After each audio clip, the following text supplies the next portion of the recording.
Hola, mi nombre es Anabel Urbina y vamos a hablar un poco sobre el comportamiento de las máquinas síncronas.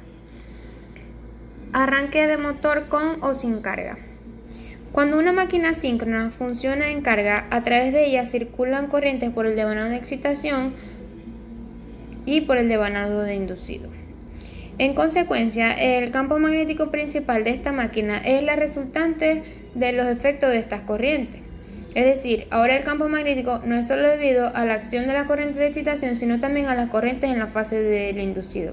El efecto de estas corrientes depende de su valor eficaz y de su factor de potencia. Además de este campo magnético principal originado conjuntamente con los devanados del estator y del rotor, el inducido está sometido también a su campo magnético de dispersión. El efecto de este campo de dispersión se puede analizar de una manera análoga a como se ha hecho en los transformadores y en las máquinas de inducción, asimilándolo a una inductancia de dispersión, la puesta en serie con cada fase del inducido. La máquina, cuando funciona en vacío, no existe carga alguna acoplada al circuito del inducido.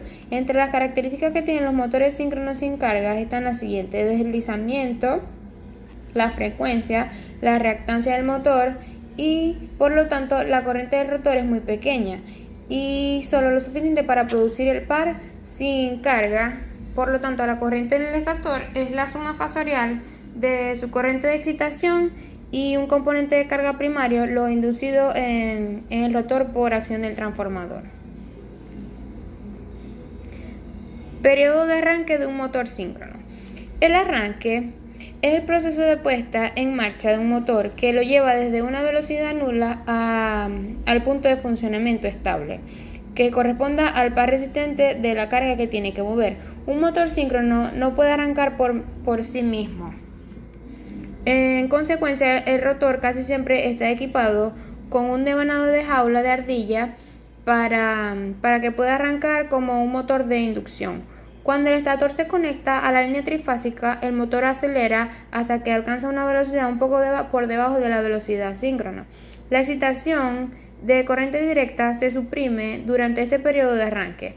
Mientras el rotor se acelera, el flujo rotatorio creado por el estator pasa frente a los polos salientes que se mueven lentamente. Como la bobina y el rotor poseen un número relativamente grande de vueltas, se induce un alto voltaje en el devanado del rotor cuando gira a bajas velocidades. Este voltaje aparece entre los anillos colectores y disminuye conforme el rotor se acelera, hasta volverse insignificante. Cuando el rotor se aproxima a la velocidad síncrona para limitar el voltaje y para mejorar el par o momento de torsión de arranque, se pone en cortocircuito los anillos colectores o se conecta a un resistor auxiliar durante el periodo de arranque. Efecto del aumento de carga en excitación normal, sobreexcitación y sobreexcitación. En excitación normal, en este caso se supone que el motor está trabajando con una excitación normal y constante. Como sabemos, la velocidad del rotor síncrono no puede variar al conectarse con carga debido a que éste se encuentra funcionando a velocidad del sincronismo. Sin embargo, si se produce una pequeña variación en el ángulo del par, el ángulo presenta el desplazamiento mecánico del rotor en relación al estator. Efecto de aumento de carga en sobreexcitación.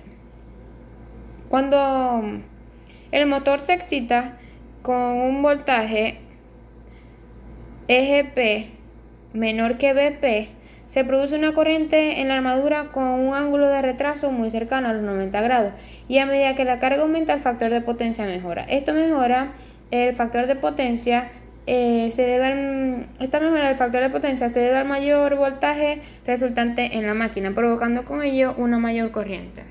Efecto del aumento de carga en sobreexcitación. Cuando se trabaja al motor síncrono con una sobreexcitación, es decir, que EGP es mayor que BP, en este caso cuando la carga es pequeña, el voltaje resultante tiene un pequeño desfasamiento respectivo a EGP y la corriente de la armadura, la que se encuentra en cuadratura. Sin embargo, a medida que se suministra esta mayor carga al motor, se observa como el ángulo de factor de potencia mejora acercándose a la unidad. En conclusión, podemos decir que un motor síncrono es un dispositivo electromagnético capaz de mover un rango bastante alto de cargas a una velocidad dada, llamada velocidad del sincronismo.